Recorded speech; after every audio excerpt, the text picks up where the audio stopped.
We're going to show you how to attach the brass hose adapter.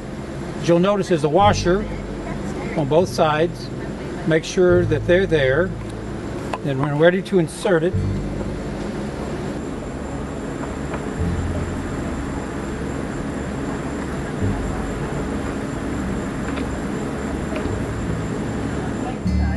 next you just want to make sure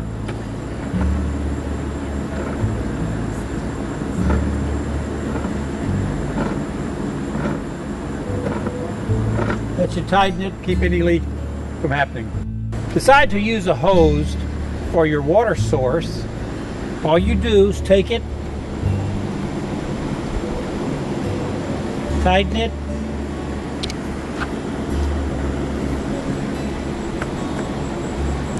and just snug it up like he's doing there like so it won't leak.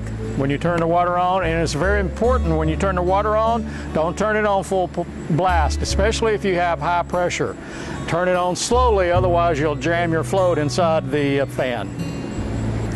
Okay, this is a GFI plug. Once we plug it into the power, you're going to need to hit the big button here, the reset button, and you're going to get a green light.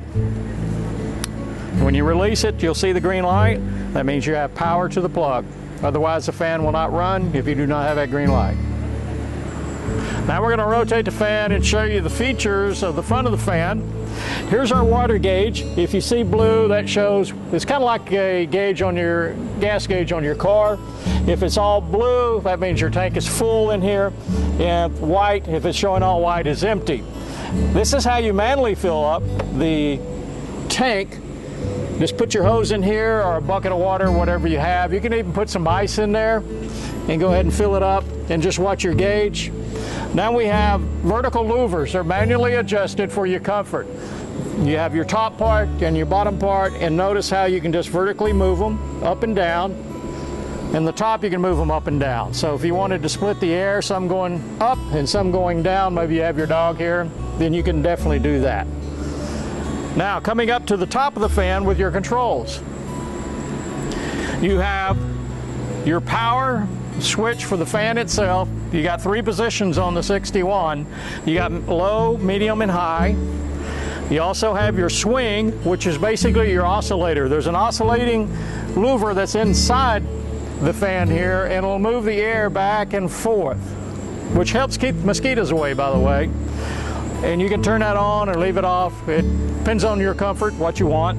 And then the actual pump that actually pumps the water from your tank up the fan and over the media, sometimes we call filters, on the left side, the right side, and also over the back.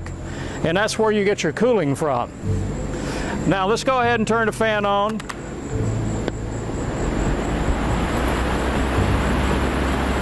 If you notice how quiet it is, you can carry on a normal conversation even with the fan on high.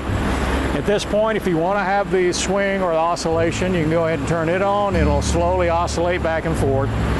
And then if we have water in it, then you can go ahead and turn the pump on. When you're ready to shut the fan down for the night, this is what we suggest, is turn your pump off, let the fan run for approximately 20 to 25 minutes to dry out the filters and the media. The media will be kind of a dark color when they're wet and a light color when they're dry. So let it run. It'll extend the life of the fan and the media. If you're going to be putting the fan away for a week or more, you'll want to drain the fan, all the water out of the fan, and run it for about the same 20 to 25 minutes to dry it out completely. And the same goes if you're putting it away for the winter months. If you purchase the MC30 series, it's going to be very similar to the MC61, except the fan is smaller.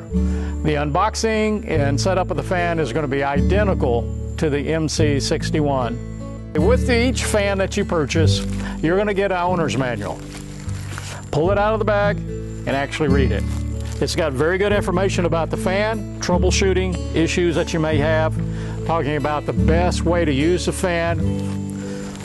Take some time, read over the manual. You'll find it extremely useful. For more ways to cool off, check out icanbecool2.com.